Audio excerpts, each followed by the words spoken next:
கடலில் கூடியிருக்கிற கூட்டத்தை பார்க்கிற போது நாளை தமிழகத்தினுடைய முதலமைச்சர் என்ற வரலாற்று படைக்கிற கூட்டமாக இந்த கூட்டம் இங்கே இருக்கிறது. எல்லோரும் சொன்னார்கள் எப்படி ஆட்சிக்கு வர வேண்டும் என்று பல பேர் கனவு காணுகிறார்கள்.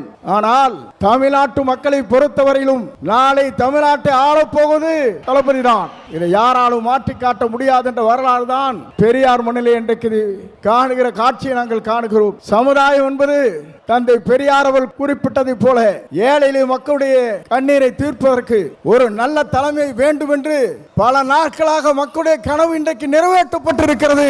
நம்முடைய கூட்டத்தை பொறுத்தவரையிலும் எதிர்கால தமிழகத்தை உருவாக்க இருக்கிற வெற்றி களத்திலே தலைவர் அவருடைய வரலாற்றை படைப்பதற்கு இங்கே பெருந்திரளாக இங்கே வருகின்றிருக்கிறீர்கள். ஒரு ஆண்டுக்கு 500 கோடி ரூபாய் வருவாய் அது தேவையில்லை என்று விட்டு மக்களுக்கு பணியாற்றுவதற்கு ஒரு தலைவர் வந்திருக்கிறார் என்று சொன்னால் உலக வரலாற்றில் புரட்சி தலைவரை பார்த்தேன்.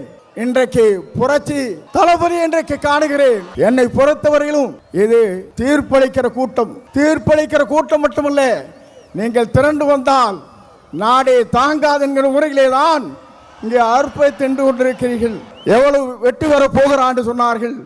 234 அவர் ஆரை விரல் காட்டுகிறாரோ அவர் தான் தமிழ்நாட்டில் சட்டமன்ற உறுப்பினர் என்ற வரலாற்றை படைக்கின்ற அளவிற்கு நீங்கள் வாருங்கள், வெற்றி தேடி தாருங்கள் அழைத்து விடைபெறுகிறேன். நன்றி, வணக்கம்.